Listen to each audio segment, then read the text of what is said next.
Bonsoir à toutes et tous. J'ai du son. Ils ont trafiqué mon micro tout à l'heure. C'est parce qu'ils savaient que j'allais commencer par un discours. Alors je ne vais pas faire un discours, hein, sinon vous allez vous endormir. Mais en tout cas, on est reconnaissant que vous ayez pu toutes et tous vous joindre à cette fête de Noël. Alors on a un programme qui est assez riche et assez varié. Voilà, je souhaite qu'il soit agréable pour chacun et chacune. Et je voudrais quand même, avant qu'on démarre, a été proposé un petit texte que je vais vous lire qui donne le centre de notre fête. Et il nous est dit ici dans la prophétie d'Ésaïe au chapitre 9, car un enfant est né pour nous. Un fils nous est donné et il exercera l'autorité royale. Il sera appelé merveilleux, conseiller, Dieu fort, Père à jamais et prince de la paix. Il étendra sa souveraineté et il instaurera la paix qui durera toujours au trône de David et à tout son royaume. Sa royauté sera solidement fondée sur le droit et sur la justice dès à présent et pour l'éternité. Voilà ce que fera le Seigneur des armées célestes dans son ardent amour. Je vous invite à prier, à courber la tête. On va remettre ce moment à ce Sauveur que nous célébrons. Et ensuite, je donnerai tout de suite la place à Brigitte. Non? C'est Alex? Bon, vous ferez ce que vous voulez. Les aléas du direct. Seigneur, on est reconnaissant de pouvoir nous réunir autour de ta personne cet après-midi. Célébrer ta présence, ta venue dans le monde, nous souvenir que tu es venu par amour pour nous, comme nous le rappelle ce texte. Ton amour pour nous est ardent. Et c'est ce dont nous voulons nous souvenir cet après-midi, c'est ce que nous voulons célébrer et c'est ce que nous voulons proclamer. Alors on prie que tout ce qui se passe ici cet après-midi t'honore, te glorifie, mais aussi soit agréable pour chacun et chacune d'entre nous. Nous te remettons ces moments et te bénissons. Amen. Je vous souhaite un excellent après-midi. Alors, Alex ou Brigitte, ou les deux. Merci Marc.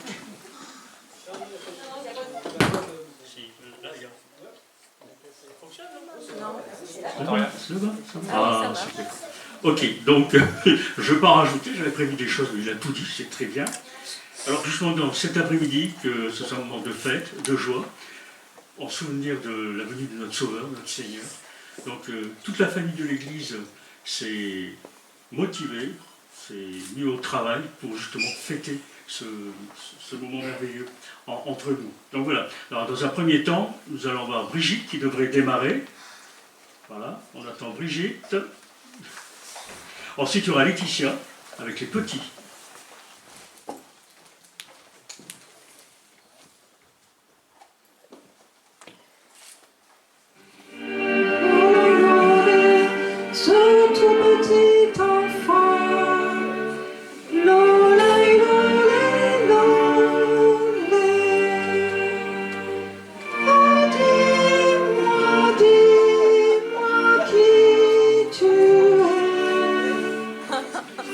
See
ce doux murmure qui monte dans les airs. Serait-ce la voix d'un ange aux ordres de lumière qui chante les louanges d'une nuit de mystère? Sous une étoile étrange, voilà que s'accomplit le miracle de l'ange, l'annonce faite à Marie. Sous le regard des mages, des berges les éblouit. Au terme du voyage, l'enfant Jésus sourit. Chantons, chantons Noël, l'enfant Jésus est né. L'amour universel, il vient pour nous sauver. Chantez, peuple fidèle, aux gens du monde entier. Chantons, chantons Noël, l'amour des hommes est né.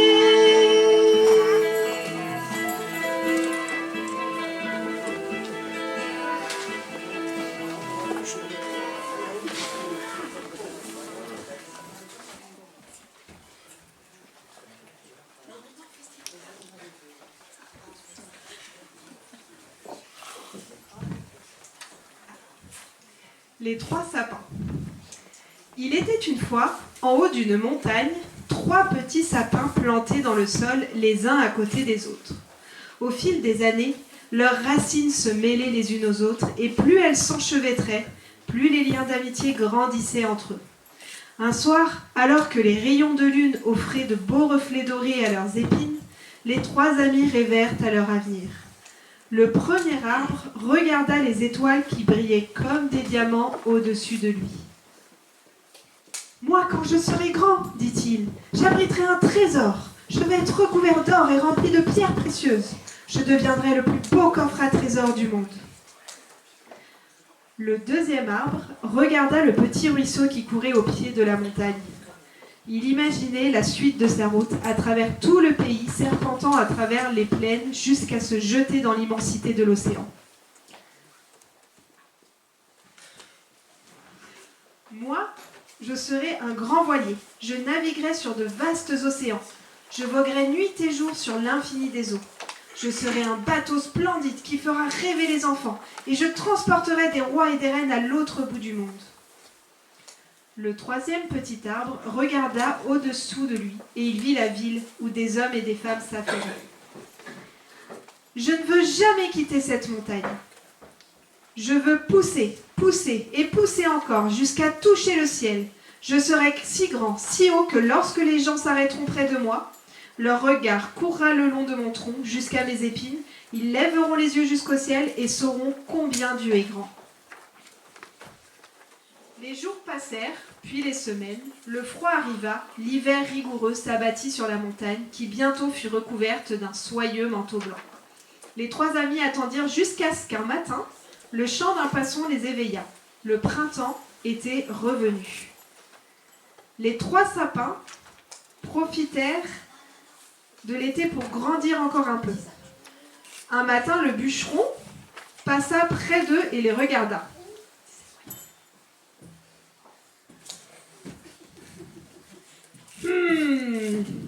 On l'entendit marmonner.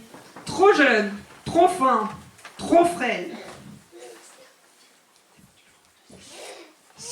Le premier sapin se dit, ce n'est pas encore pour cette année, mais le bûcheron sait que mon bois est de qualité supérieure. Il me regardera grandir avec patience, mais il sait, et moi aussi, combien je serai beau le jour venu. Il me vendra un ébéniste qui fera de moi le plus beau coffre au trésor qu'il n'a jamais vu. Le deuxième sapin se dit, je ne suis pas encore assez grand. Les grands voiliers sont faits de longues et larges planches. Si le bûcheron ne veut pas encore de moi, c'est parce qu'il sait que je serai encore plus vigoureux l'année prochaine. Je m'efforce de grandir bien droit, et peut-être qu'il me choisira même pour devenir le mât du voilier. Le troisième sapin se dit, ouf, le bûcheron ne me coupera pas cette fois, pourvu qu'il me laisse encore longtemps. Je ne voudrais ne jamais quitter cette montagne. Je suis encore si petit. Je ne suis même pas encore capable de pointer le ciel. Il me faudra encore des années et des années, les racines bien en terre et la tête bien haute pour que les gens du village, en me voyant, montent leurs regards vers Dieu. Les saisons, puis les années passèrent. Jusqu'à ce qu'un jour, le bûcheron se remit à monter les pentes escarpées de la montagne. Le bûcheron regarda le premier sapin. Il tourna autour de son tronc, l'observa, tâta son écorce de ses mains rugueuses, puis déclara « C'est un bel arbre, je connais un charpentier à qui je n'aurai pas de peine à le vendre. » Et bientôt, abattu de 20 coups de hache, le premier sapin tomba. À chacun des coups assénés dans le pied de son tronc, le premier arbre se disait « Ma destinée s'accomplit, je vais devenir un coffre magnifique. Mon bois sera travaillé avec soin et amour, on me sertira d'or et de pierres précieuses, puis j'abriterai un merveilleux trésor. » Le bûcheron regarda le deuxième sapin. Il tourna autour de son tronc, l'observa, tâta son écorce de ses mains rugueuses, puis déclara « Cet arbre est vigoureux, voilà exactement ce qu'il me faut pour le constructeur de bateaux. » Et bientôt, abattu de 20 coups de hache, le deuxième arbre tomba. À chacun des coups assénés dans le pied de son tronc, le deuxième arbre se disait « Ma destinée s'accomplit, désormais je vais naviguer sur de vastes océans. Je serai un grand navire et transporterai des rois et des reines aux 4 coins du monde. » Le troisième sapin sentit son cœur frémir quand le bûcheron le regarda. Il retint ses larmes pendant que le bûcheron tournait autour de son tronc. Il retint son souffle lorsqu'il sentit des mains rugueuses caresser son écorce.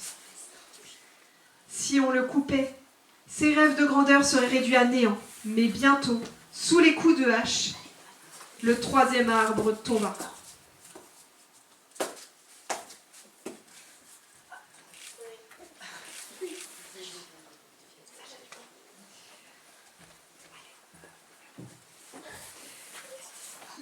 Le premier sapin se réjouit lorsque le bûcheron la porta chez le charpentier.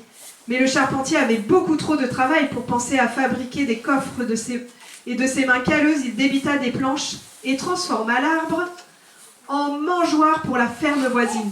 L'arbre qui avait été autrefois très beau n'était pas recouvert d'or ni rempli de trésors. Il était couvert de sciures et rempli de foin. Il regardait dépité des museaux affamés, engouffrés et mâchés, mâchés, mâchés.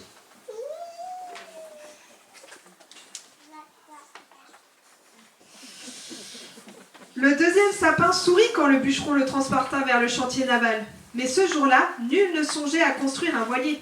À grands coups de marteau et de scie, l'arbre fut transformé en simple barque de pêche. Trop petit et trop plat pour naviguer sur un océan ou même sur une rivière. Il fut emmené sur un petit lac et tous les jours résigné, il transportait des cargaisons de poissons morts qui sentaient affreusement fort. Le troisième sapin était au comble du désespoir quand le bûcheron le transforma en grosse poutre qu'il empila dans la cour. « Que s'est-il passé ?» se demanda l'arbre, qui avait tant rêvé de devenir grand. « Tout ce que je désirais, c'était rester sur la montagne en pensant à Dieu. » Beaucoup de jours et de nuits passèrent. Dans leur destin désormais éloignés les uns des autres, les trois sapins oublièrent presque leurs rêves.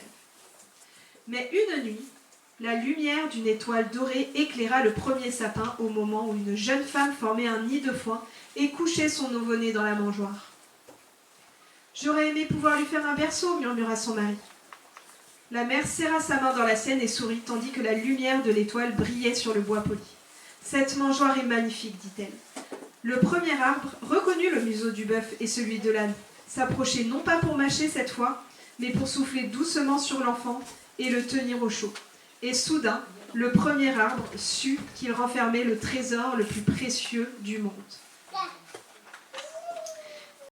Des jours et des nuits passèrent encore. Sur le lac, un soir, un voyageur et ses amis s'entassèrent dans la vieille barque du pêcheur. Tandis que le deuxième arbre voguait tranquillement sur le lac, le voyageur s'endormit. Soudain, un vent se leva et un orage éclata. Le deuxième sapin trembla. Il n'avait jamais vu de tempête aussi puissante et savait qu'il n'avait pas la force de transporter tant de monde en sécurité dans le vent et la pluie. Le voyageur s'éveilla, il se leva, écarta les bras et ordonna à la tempête de se calmer. Alors le vent tomba aussi vite qu'il était apparu. Et soudain, le deuxième sapin sut qu'il transportait les rois des cieux et de la terre. Dieu Tout-Puissant. À quelque temps de là, le troisième sapin fut fort surpris lorsque ses poutres furent arrachées à la pile de bois oubliée au fond de la cour. Transporté au milieu des cris d'une foule en colère et hargneuse, il frissonna quand les soldats clouèrent sur lui les mains d'un homme. Il se sentit horrible et cruel. Mais 3 jours plus tard, le dimanche matin, quand le soleil se leva et que la terre tout entière vibra d'une joie immense, le troisième sapin sut que l'amour de Dieu avait tout transformé. Le premier sapin avait contenu le trésor divin. Le deuxième sapin avait transporté le roi des cieux. Et à chaque fois que les gens penseraient au troisième, ils penseraient à Dieu. Joyeux Noël!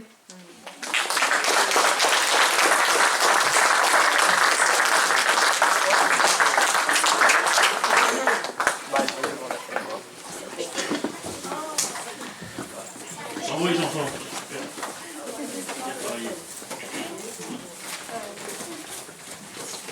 Corinne prépare son équipe.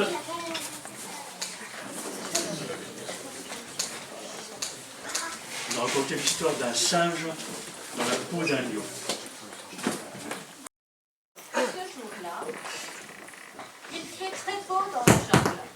Panga et Vistiti se promènent ensemble. Tout à coup, Vistiti dit à son ami: Panga, est-ce que les lions peuvent grimper aux arbres?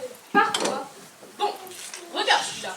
Il se balançait par là, il y a une minute. Crois-tu qu'il est féroce?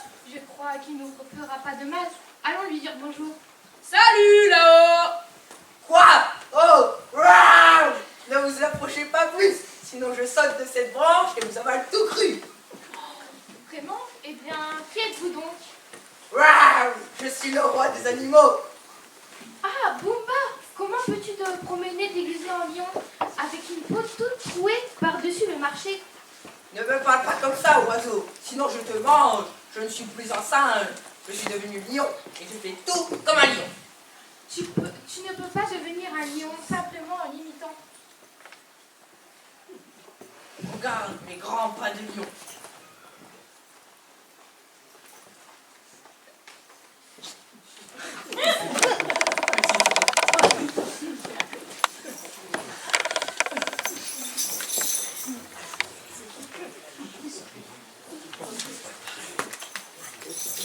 Ah non, cet homme va comme un gant. Pour devenir un lion, tu dois renaître. Regarde mes grands pas de lion, Panga, pas mal hein. Non, pas vraiment. Tu te lances dans un jeu très dangereux. Si tu rencontres d'autres animaux, il se passera quoi alors? J'ai rencontré la hyène ce matin, elle m'a aperçu, elle s'est sauvée. Mais imaginons que tu rencontres un rhinocéros de mauvaise humeur ou un loup affamé. Ils me verront moi, le roi de la jungle. Lorsqu'ils m'entendront rugir, ils trembleront. Lorsqu'ils m'entendront rugir, ils se sauveront. Peut-être que le meilleur moyen d'enseigner quelque chose à un singe, c'est de le laisser se débrouiller tout seul.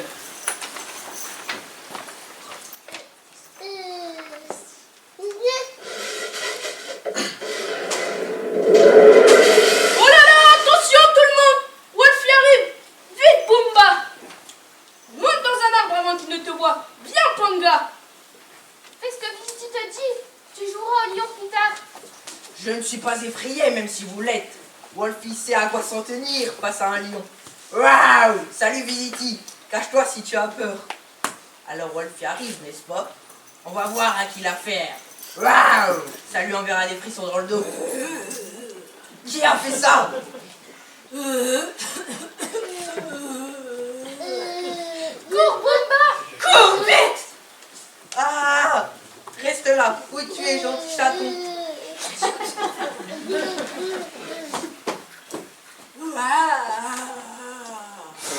Ah! Au secours!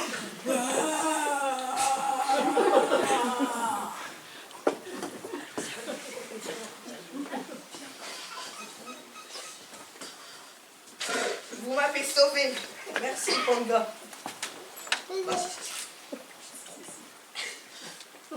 Merci, Visiti. J'avais tort, on ne devient pas un lion simplement parce qu'on porte une peau de lion. Par moments, nous sommes comme Bumba. On aimerait devenir quelqu'un d'autre. Mais Dieu qui nous a créés nous a voulu uniques et c'est ainsi qu'il nous aime.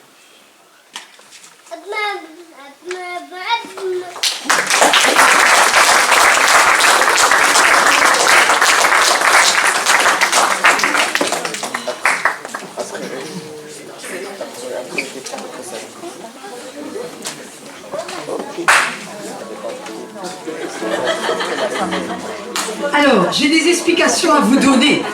Parce qu'effectivement, c'est un groupe de dames.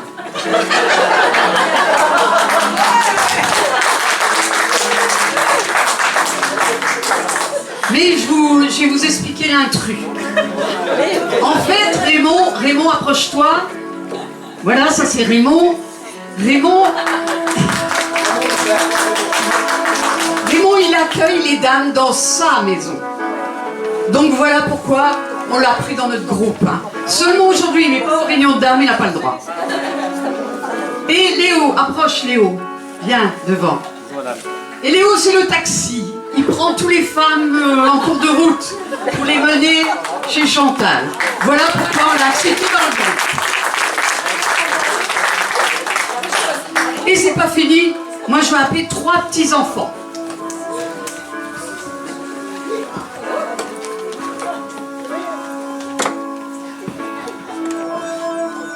Alors, oui, c'est ça, une choupinette qui va se mettre ici, debout. La maman assise derrière, c'est bien. Mes 2 gars là, hop, allez. Viens ma grande, viens avec moi. Toi, tu vas prendre celui-là.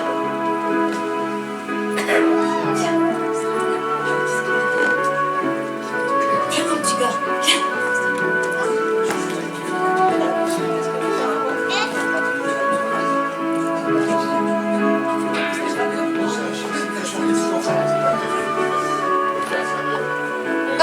Alors, j'ai oublié le plus petit. Allez, mon grand.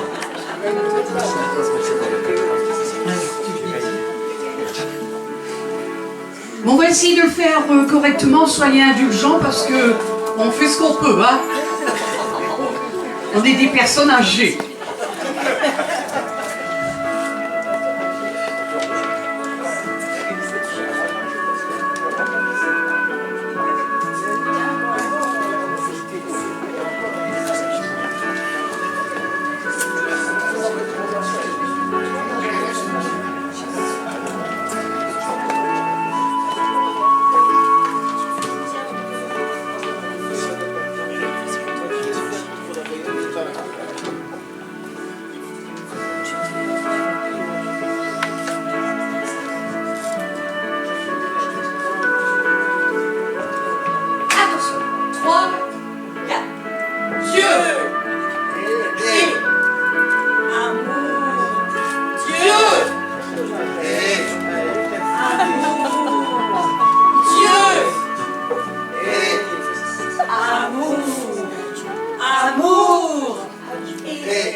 Amour.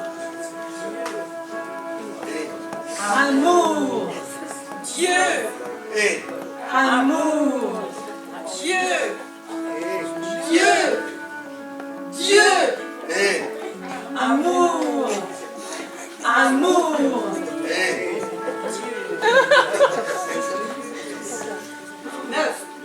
Dieu. Dieu. Dieu. Amour. Amour.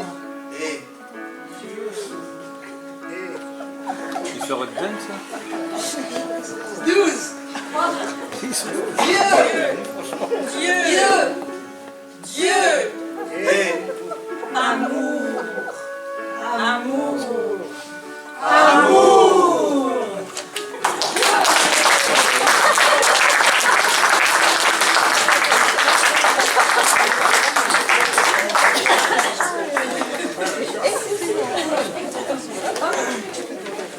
Merci beaucoup. Merci enfant.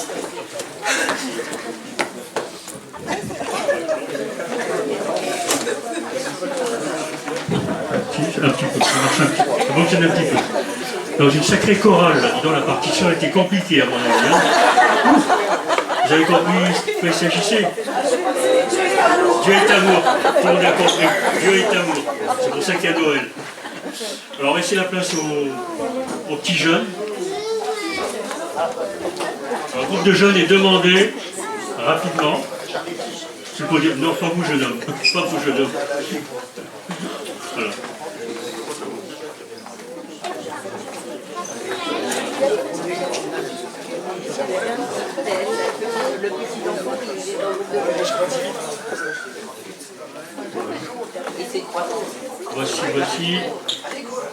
Voici l'élite du quartier.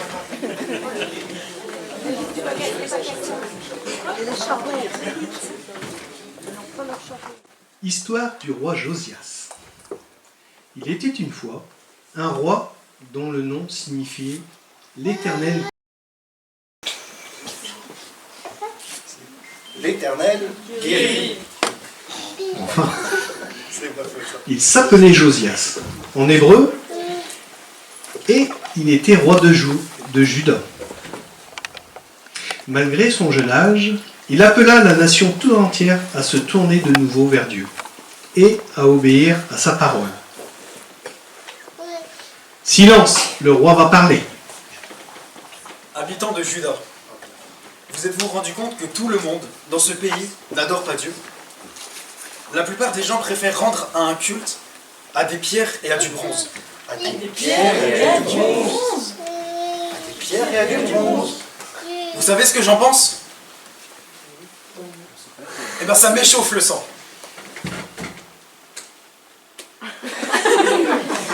Cette nation, c'est à Dieu qu'elle appartient. Et il serait temps qu'elle lui témoigne un brin de respect. Aujourd'hui, nous allons commencer la rénovation du temple. Ijika, prêtre du Dieu très haut, je te confie la charge de ce travail. Et toi, Chafan, tu seras mon bras droit. Bras droit. Tu m'informeras sur la marche des travaux.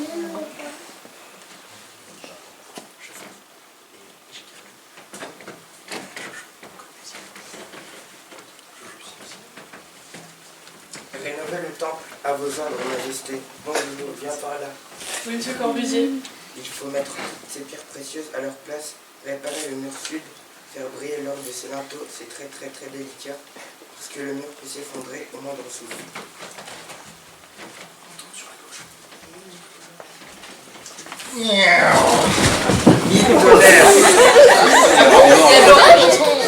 Mon triple buse peut démarquer en ta faute.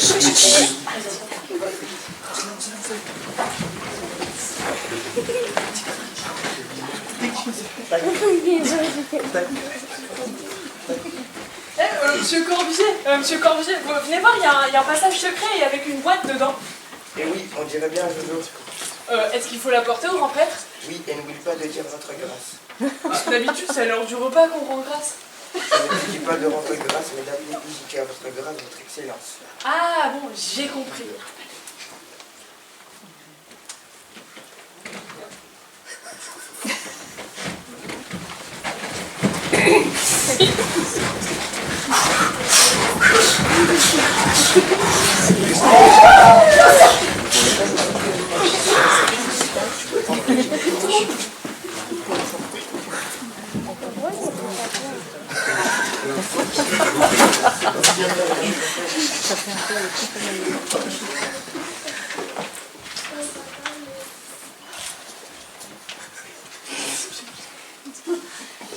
Excusez-moi. C'est pas...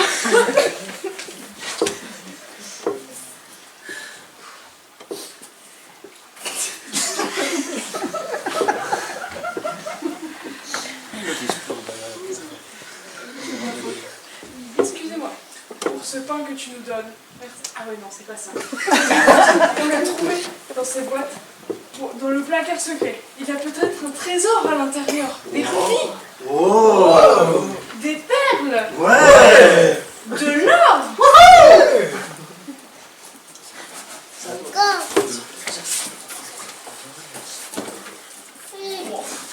C'est qu'un vieux rouleau poussiéreux.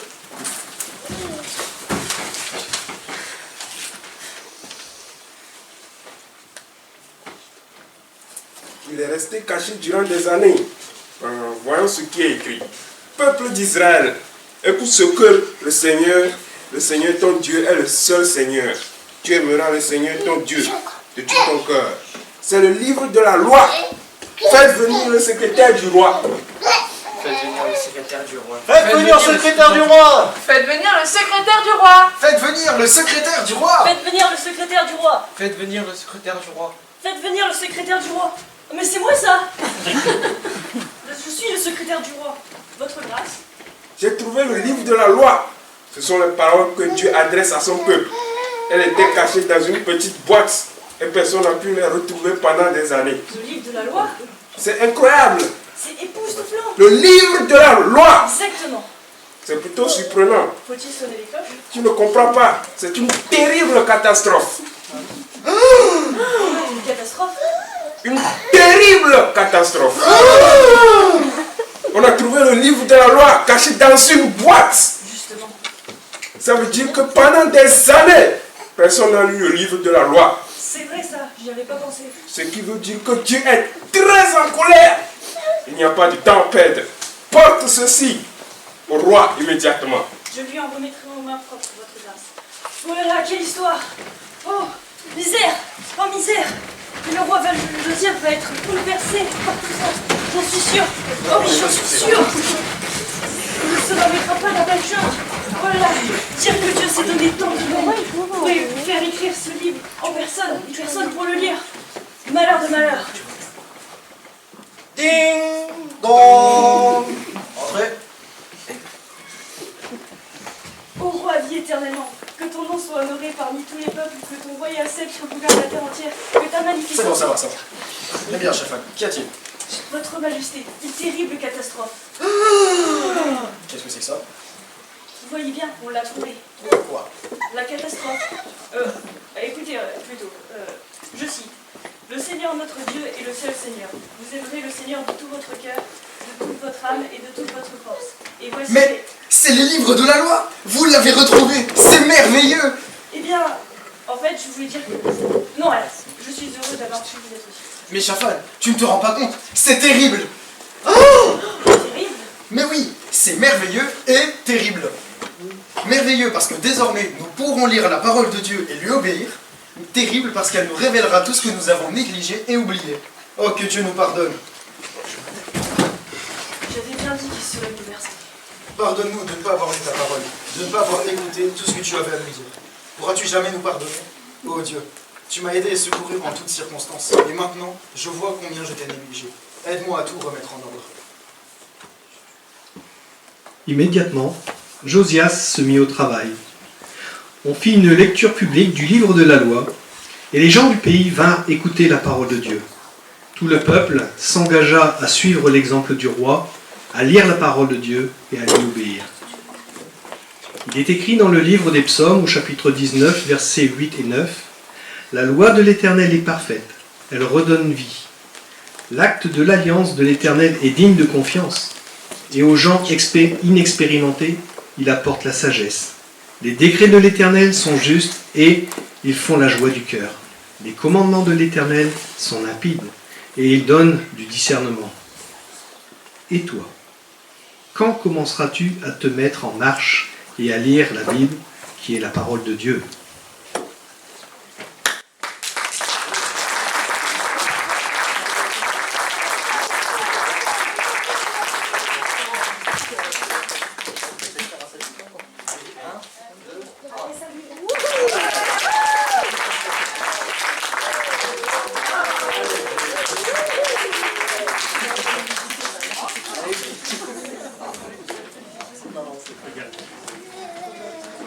Alors c'est basé sur l'histoire vraie, je vous le rappelle pour ceux qui ne savent pas.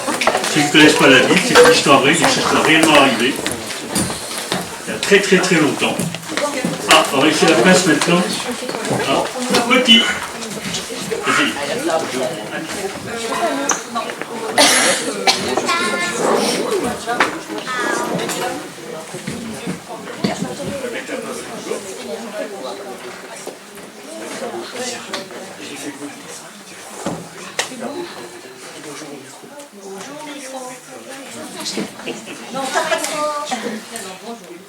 La technique, les petits micros là, s'il vous plaît. C'est là pour les enfants. Ok. Ah, ok. Non, ça va aller, ça va aller.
Alors, on va retrouver nos histoires de la jungle.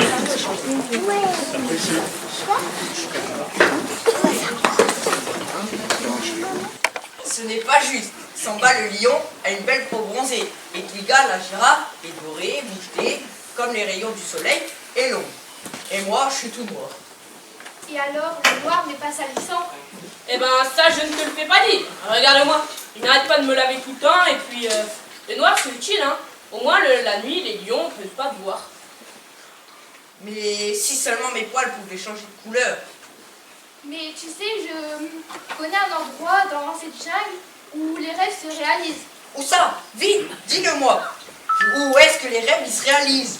C'est une caverne magique. Alors vite, dépêche-toi. Allons-y, c'est loin. Ah non, à vol d'oiseau c'est à 5 minutes. Mais croyez-vous que c'est sûr? Bien sûr que non, mais ce sera une belle aventure. Alors, emmène-moi s'il te plaît. Si les rêves se réalisent, je veux devenir un singe blanc. Ce serait merveilleux d'être un beau singe blanc. Oh là là, c'est loin. Mes pauvres pattes. Arrête de te plaindre. Voilà la caverne. Vas-y, Pumba, fais ton rêve. C'est sombre ici, il fait tout noir. Oui, sombre et humide. Il est encore temps de changer d'avis. Oh, chut! Tais-toi, Guimauve. Bumba n'est pas un bébé. Bumba, tu veux changer de couleur, oui ou non? Oui, je le veux tellement. Alors, viens à la caverne et fais ton rêve, fais ton vœu. Allons-y tous ensemble. Mais je n'ai pas de vœu à faire, et Panga. Si tu entres et tu entends des bruits bizarres, tu changeras de couleur avant lui.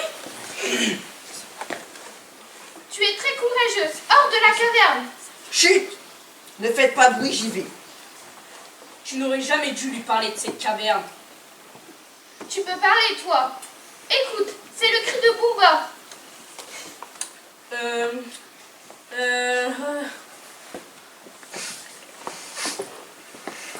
Il est blanc. Il est vraiment blanc. Comment cela s'est-il passé? Bah, je suis rentrée, j'ai dit je veux changer de couleur. Et maintenant, je le suis. Je suis le seul singe blanc de la jungle. Tu aimes ma nouvelle couleur, Guimauve? Tu as l'air d'une glace à la vanille. Tu crois? Il me semble que oui. En tout cas, c'est blanc. Il est vraiment blanc et c'est très remarquable. Oh là là! Au début, on va m'admirer, mais quand on m'aura bien vu, on se moquera de moi. Je voudrais redevenir noir. Mais où est-ce qu'il va? Il retourne à la caverne pour faire un nouveau vœu. Il veut redevenir, à mon avis, il veut redevenir noir. Il a du mal à se décider, n'est-ce pas? C'est ta faute, volatile idiot. C'est toi qui nous as fait venir jusqu'ici pour rien. Tu devrais avoir... Qu'est-ce que c'est? Guimauve, Panga, regardez, je suis de nouveau noir. Ah, voilà le Bumba que nous connaissions. Quelle belle bête noire. Je suis heureux de te plaire. Le noir est une belle couleur, ne crois-tu pas, Panga? Oui, mais c'est très ordinaire. Mais qu'est-ce que tu veux dire? Eh bien, beaucoup de singes, pour se faire remarquer, il faut être différent. Mais tu as dit? Je sais. Ça, c'était avant d'avoir réfléchi. Tu avais raison. Le noir, sombre et très attirant. Alors je retourne à la caverne pour renouveler mon vœu? Accompagnons-le. Il fait noir. Bumba, fais ton vœu, vite. Qu'est-ce que cela? Tu m'as foncé dessus. Eh bien, c'est sombre ici. Et toi, tu es normal alors? Oui, le noir c'est idéal pour ne pas être visible la nuit. Mais je veux être blanc. Mais c'est très dangereux. Alors je veux être noir. Comme les autres singes? Oh là là, je veux être blanc ou noir. Non, blanc. Ça. Qu'est-ce qui se passe? Vite, le toit nous tombe sur la tête, dehors. Ah, tchou. Attention, tu souffres. Pardon, c'est la poussière. Mes plumes. Je suis couvert de poussière. Qu'est-ce qu'il y a de si drôle? Tu tout marron. Hop, hop, hop. Oh non, je suis tout marron. Je vais encore faire un vœu. Trop tard, la caverne s'est effondrée.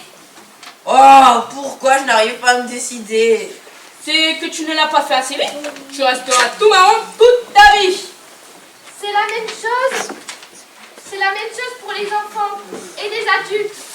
On ne peut pas choisir deux choses contraires en même temps. Il faut accepter l'une et rejeter l'autre, choisir le bien ou le mal, aimer Dieu ou ne pas l'aimer. Nous devons choisir le bien et aimer Dieu de tout notre cœur avant qu'il ne soit trop tard.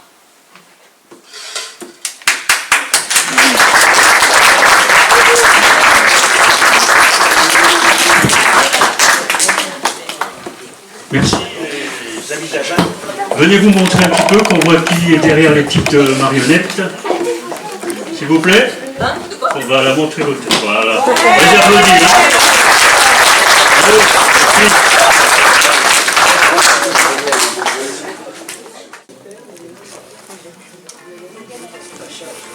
Plus fort.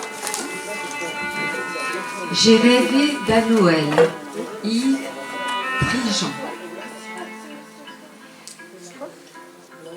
J'ai rêvé d'un Noël qui serait différent. Dans ce monde troublé de ce siècle présent. J'ai rêvé d'un Noël au décor de l'espoir qui bannirait ainsi les ombres les plus noires. Dessinez-moi Noël aux multiples couleurs, où l'histoire de Jésus serait mise à l'honneur. Décrivez son amour sans oublier sa paix, soulignez sa grâce qu'il donne désormais. Effacez de Noël ce qui masque Jésus, que chacun comprenne qu'il porte le salut. Ôtez ce qui n'est pas conforme aux écrits. Gardez tout simplement ce que la Bible dit.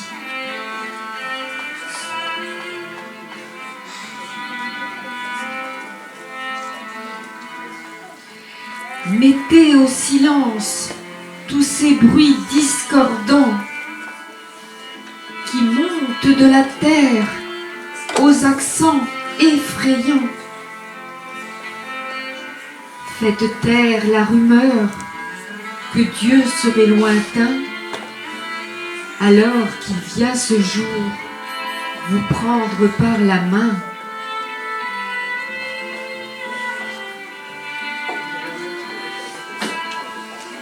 Écoutez ce qu'il dit, car il s'adresse à vous. Message de Noël, ô mon Dieu, qu'il est doux.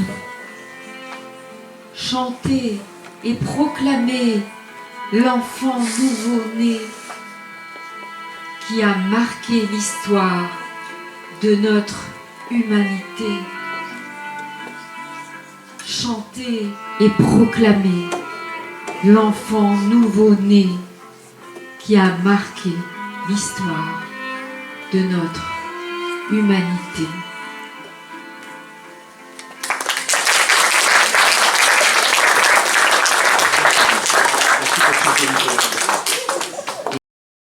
Oh, je m'en doutais. Bon, c'est un chant que l'église connaît. On l'a en plus chanté ce matin. Moi, je triche, j'ai encore les paroles parce que sinon, je vais même mélanger les pinceaux. Vous savez que je suis un grand stressé. Je vois que tout le monde réagit, c'est plutôt sympathique. On va chanter au peuple fidèle, une version un tout petit peu rajeunie, j'ai envie de dire. Un tout petit peu, pas grand-chose, vraiment, pas grand-chose.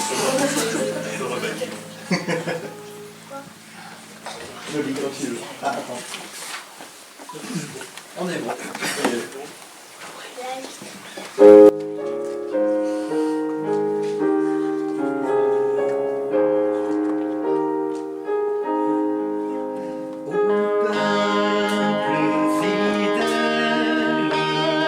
Jésus vous appelle, venez triompher.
être sage.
Ce soir, nos yeux sont fixés sur la lumière de Bethléem.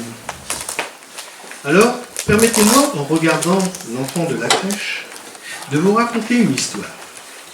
Nous sommes en famille, un soir de Noël. Toute la maisonnée parle et rit, pendant qu'un enfant se glisse dans la salle à manger et s'approche de la table décorée.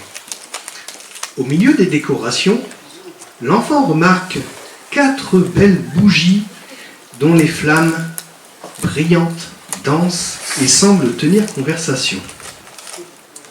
Moi, je suis la lumière de la paix. Et je me demande pourquoi je brûle. Qui croit encore en la paix? Regardez ces guerres partout, ces gens innocents qui meurent, ces violences à l'école, ces disputes à la maison. Je suis la lumière de la paix et je ne sers à rien. Personne ne désire plus m'accueillir ou me protéger. En disant ces mots, la première flamme, celle de la paix, s'éteignit. Moi, je suis la lumière de l'amour et je me demande aussi si je vais continuer à brûler. Aujourd'hui, les gens s'enferment et ne pensent qu'à eux. Leur seule lucarne, c'est l'écran de télé. Là, ils voient bien qu'il y a plein d'enfants qui n'ont pas à manger ou qui souffrent. Ils voient tout cela, mais ils restent assis dans leur fauteuil. Ils ne font rien. Ils ne bougent pas le petit doigt. Moi, je vis pour être donné, pour être partagé. Alors, à quoi bon vivre? À quoi bon continuer à brûler? En disant ces mots, la deuxième flamme, celle de l'amour, s'éteignit. Moi, je suis la lumière de la foi. Cela fait des années que je dis, ayez confiance en Dieu. Il est là, avec nous. Il peut nous accompagner, nous épauler, nous porter. Mais qui croit encore ces paroles? Qui a confiance en Dieu? Qui s'appuie sur lui? Je crois que moi aussi, je suis inutile. Les gens n'ont plus besoin de moi. Et la troisième flamme, celle de la foi, s'éteignit. L'enfant s'approche de la dernière lampe allumée et lui dit. L'enfant dit en regardant la quatrième flamme, alors, toi aussi tu vas t'éteindre? Non, je vais continuer à briller, toujours. Je suis la lumière de l'espérance. C'est moi qui vous permet de tenir pendant les moments de tristesse, de découragement. Je suis la lumière qui jaillit dans la nuit, dans le doute, dans le froid, pour illuminer les terres humaines. Je suis le petit enfant de Bethléem qui s'aime et qui s'aime encore et qui rallume toutes les vies éteintes. Et je serai toujours là. L'enfant médita un instant ces paroles. Il comprit que la flamme d'espérance pouvait redonner vie à toutes les autres flammes. Alors, la flamme de l'espérance ralluma bien vite les 3 autres mèches, celle de la paix, de l'amour et de la foi. Et toutes ces flammes brillèrent d'un si grand feu qu'elles illuminèrent fortement le cœur de tous les convives.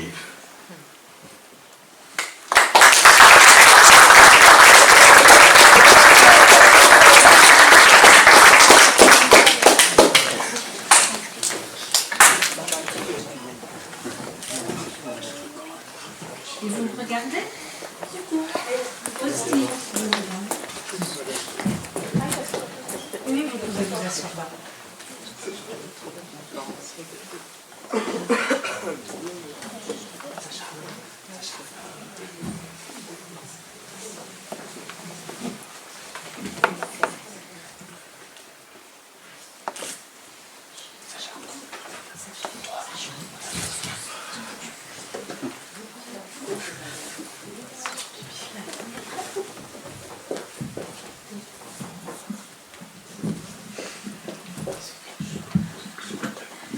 Alors c'est un petit conte. Vous êtes déjà allé dans une forêt? Oui. Vous connaissez les oiseaux? Alors on va parler de la forêt, des sapins. On va parler de la forêt, des sapins, des chênes et des petits oiseaux. Alors comme ça vous êtes déjà dans votre petit conte. Parce que vous savez que les petits contes sont faits pour être racontés. Alors on écoute bien, on ouvre bien grand ses oreilles et on est prêt?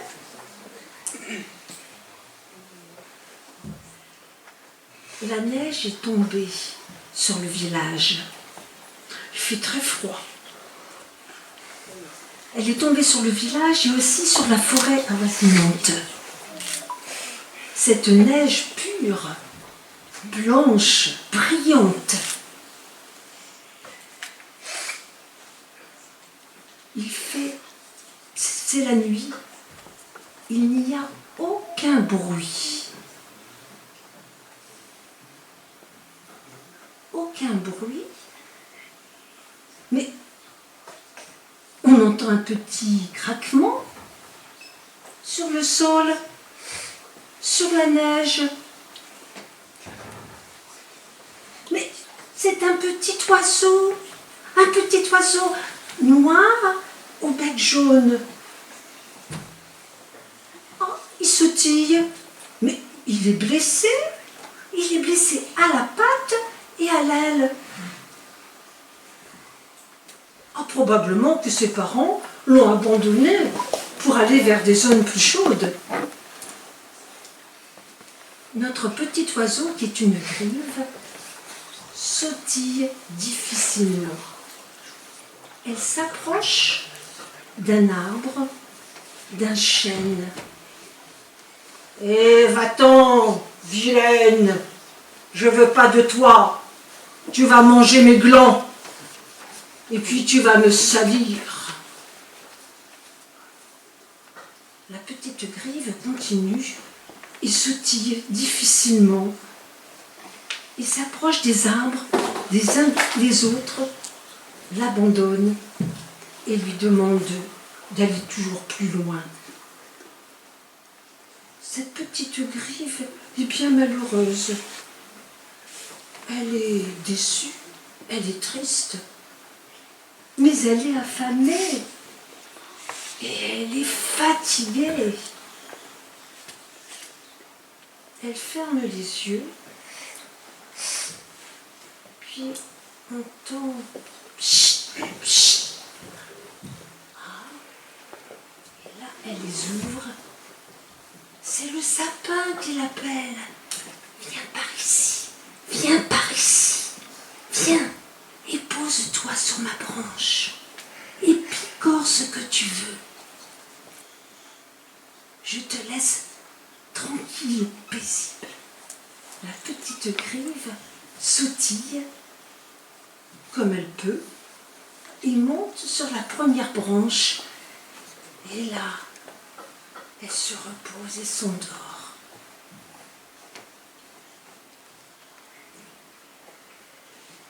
Le vent se lève.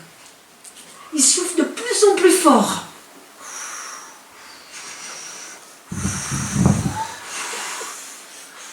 Tous les arbres perdent leurs feuilles, sauf le sapin qui garde ses épines en hiver. Et ma petite grive ne s'est rendu compte de rien du tout. Le matin arrive, un désastre. Tous Tous les arbres ont perdu leurs feuilles. Et la petite grive est reconnaissante envers le sapin, qui gentiment l'a abrité. Alors cette histoire me fait dire que on peut imaginer la fin. Qu'est-ce qu'on pourrait imaginer? Que la petite grive va peut-être retrouver sa famille au printemps.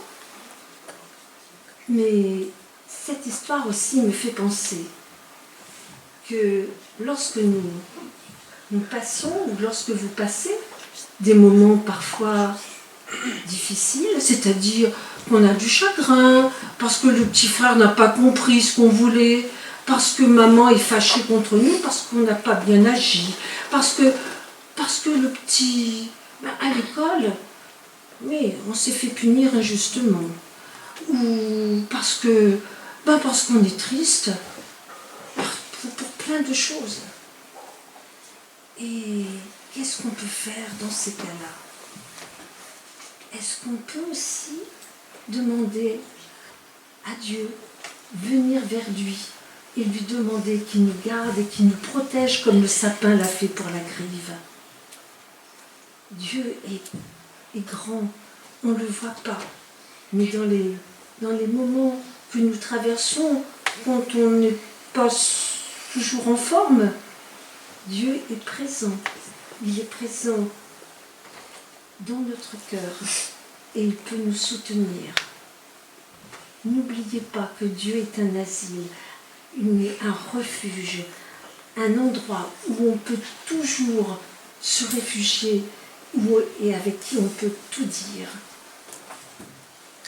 Alors, est-ce que vous aimeriez raconter cette histoire à d'autres? Vous savez que les contes, comme les petites histoires, sont faites pour les raconter. Et éventuellement, si vous êtes prêts, si vous connaissez ce chant, nous pouvons chanter ensemble. Mon seul abri, c'est toi, toujours mon cœur te chantera, car tu me délivres, et chaque fois que j'ai peur, je m'appuie sur toi, je m'appuie sur toi.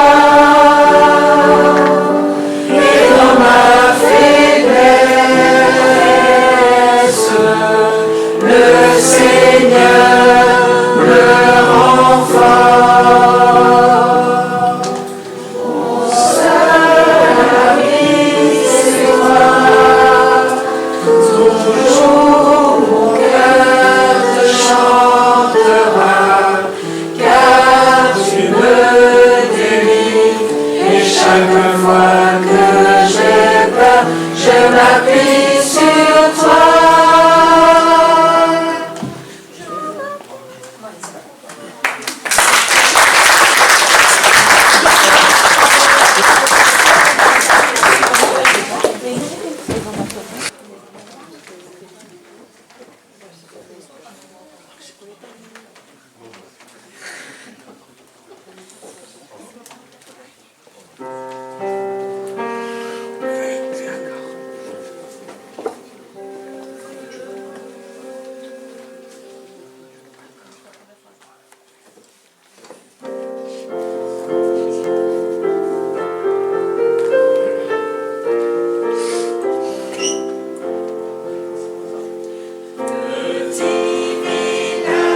Merci. Je vais laisser la place à Marc pour conclure notre après-midi. Et ensuite, nous aurons un petit morceau de musique pour se séparer. Voilà. Bon, vous allez avoir droit à un petit discours quand même. J'ai poussé le pied, le fil avec le pied, ça fait un... Voilà, j'espère que ça vous a plu. Vous avez apprécié? Ah, je vous propose d'applaudir en fond.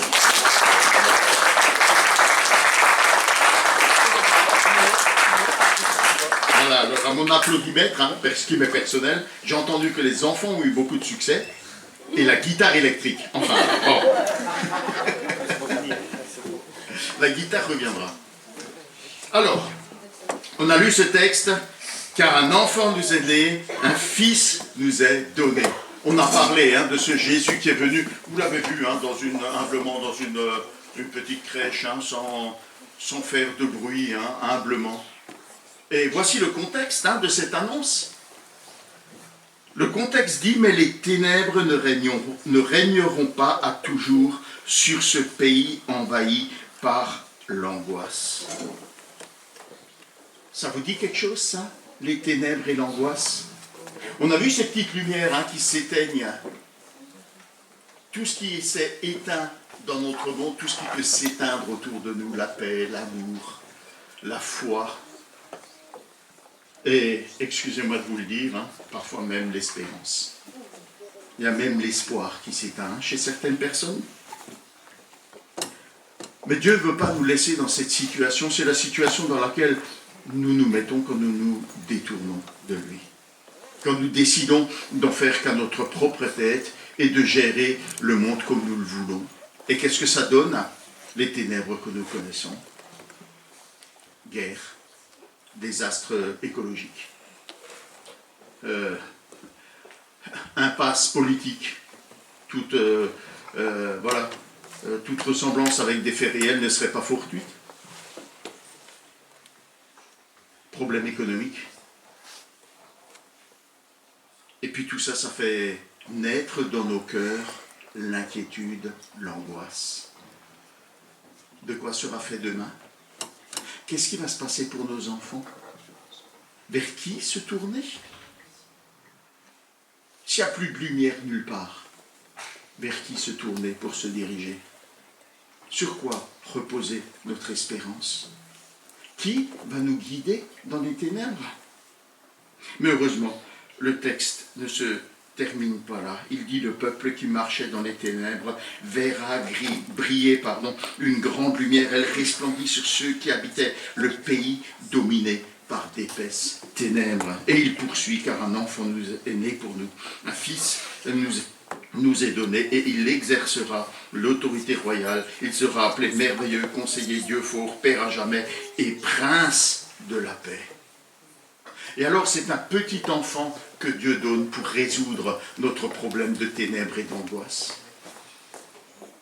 Nous, on aurait tendance à se tourner vers quelqu'un de fort, de puissant, une espèce de super-héros avec un beau costume et des beaux super-pouvoirs. Et c'est ce que certaines personnes dans ce monde vous promettent, vous proposent. Mais Dieu vient dans l'humilité et dans la faiblesse. Un petit enfant couché dans une crèche, comme quelqu'un qui n'a pas de lieu où aller, de lieu où reposer. Dieu ne s'imposera jamais à vous. Il vient vers vous humblement et faiblement. Et pendant toute sa vie, Jésus va vivre dans cette humilité et dans cette faiblesse, comme ça nous a été rappelé par ces petits sapins. Ils étaient mignons, Il finira humblement et faiblement cloué sur une croix.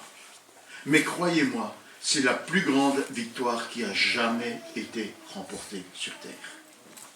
Aucun super-héros ne peut se targuer d'avoir remporté une victoire aussi glorieuse. Que produit cette victoire? D'abord, nous dit ce texte, la lumière resplendit là où régnaient les ténèbres.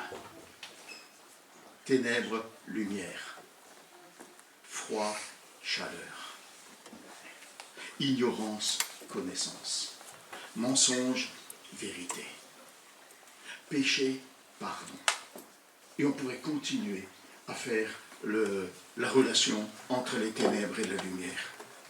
Tout le monde connaît les avantages de la lumière sur les ténèbres, n'est-ce pas? Si on éteint tout, quelle vie est possible? Quelle vie est possible? Dieu vient rallumer la flamme de l'espoir. Et la deuxième chose, nous dit ce texte, il est appelé prince de paix, il vient rétablir la paix, la lumière et la paix. Cette paix à laquelle notre cœur aspire, pour dissiper ces angoisses que ce monde et notre propre condition, notre propre péché, notre propre indépendance fait régner dans nos cœurs. D'abord, il rétablit la paix avec Dieu. Il rétablit la paix entre nous. Et il rétablit la paix en nous. C'est ce que ce petit enfant, ce Jésus, cet enfant qui paraît tellement faible et tellement inoffensif, vient apporter dans notre monde. C'est ce que Dieu nous propose au travers de ce petit enfant. Et ce texte nous dit aussi ce que ça produit. Il dit, ô Éternel, tu fais abonder l'allégresse et tu fais jaillir une très grande joie. Et l'on se réjouit devant toi, tout comme au temps de la moisson, ou comme on crie de joie lors du partage d'un butin. La moisson, le butin, c'est quand nos greniers sont pleins, quand nous remportons des victoires. Dieu remplit nos cœurs de cette joie immense par la rencontre personnelle de ce petit enfant. Celui qui reçoit ce petit enfant dans sa vie, dans son cœur, qui décide de placer sa confiance en lui, reçoit de lui la lumière, la paix et une allégresse absolument incroyable. Tous ceux qui l'ont rencontré, je pourrais vous les faire défiler ici, ce soir. C'est un peu long, on n'est pas prêt de manger le goûter. Et ils pourraient vous raconter de quelle manière ils sont passés des ténèbres et des angoisses à cette incroyable joie, à cette paix, à cette lumière que Dieu donne. C'est ce que je vous souhaite pour ce Noël. Que cette lumière, que cette paix rayonne dans vos cœurs et qu'elle vous remplisse de cette joie, de cette allégresse. Car un enfant nous est né, un fils nous est donné. Dieu nous a donné un sauveur. Je vous souhaite, oh oui, de passer de très belles fêtes, de passer un très beau Noël. Et pourquoi pas déjà vous adresser les meilleurs vœux pour la nouvelle année. Mais ce que je vous souhaite par-dessus tout, c'est de rencontrer et de recevoir Jésus, le Sauveur. Qu'il en soit ainsi pour chacun et chacune d'entre nous. Si vous souhaitez en savoir plus, le connaître davantage, l'Église aura la joie de vous offrir une Bible ou un calendrier. Faites-en simplement la demande auprès de quelqu'un que vous avez vu là sur l'estrade, pas les enfants, ils ne sauront pas où c'est. Mais l'un des grands là, on saura vous donner une Bible ou un calendrier pour que vous puissiez connaître et rencontrer ce Sauveur. Ne passez pas à côté de son invitation. Il est venu humblement, mais croyez-moi, l'œuvre qu'il a accomplie est d'une puissance et d'une gloire incomparables. Alors je voudrais vous dire que cette prophétie, elle ne concerne pas seulement la nuit de Noël. Cette prophétie va encore s'accomplir. Parce que les ténèbres, vous l'avez vu, règnent encore autour de nous. Et Dieu va régler définitivement ce problème de ténèbres et d'angoisse. Il va amener définitivement la lumière, la paix et la joie dans le monde, parce qu'il va revenir non plus cette fois comme un petit enfant dans une crèche, mais comme un roi de gloire, celui qui a toute autorité, celui qui est souverain au-dessus de tout ce qui peut se nommer dans les ciels et sur la terre. Et ce peuple nombreux dont il est passé ici, il va le rassembler pour le conduire dans une éternité où ni ténèbres, ni angoisse, ni péché, ni souffrance, ni maladie, ni rien de tel ne sera plus jamais nommé, on n'en aura même plus le souvenir. Il t'invite à faire partie de ce royaume, reçois-le aujourd'hui. On va encore avoir un petit coup de guitare électrique. Qui est contre? Bon, ça fait l'unanimité, tu peux la préparer. Et puis on va, à l'issue, on va remettre quelques tables et puis on va partager ensemble un goûter. Je vous propose que, voilà, restez encore avec nous, on va profiter encore de ces moments de convivialité, de joie, de communion. Et puis que le Seigneur vous bénisse, chacun et chacune. Joyeux Noël, bonne fête, et que Dieu vous bénisse toutes et tous.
C'est bon, le grincement de porte fonctionne.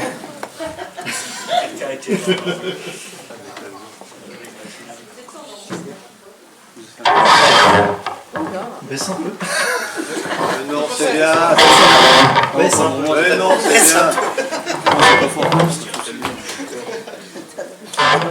C'est sûr que c'est une musique que j'écoute.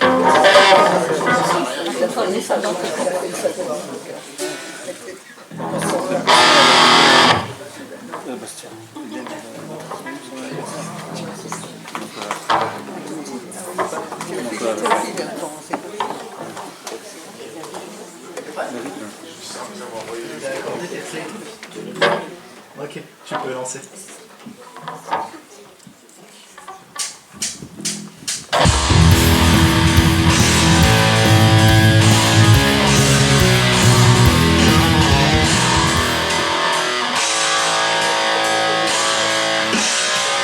Dieu a une armée qui se lève pour lui obéir. Dieu a une armée qui se lève pour le servir.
connaissez un batteur pour l'année prochaine? Il est.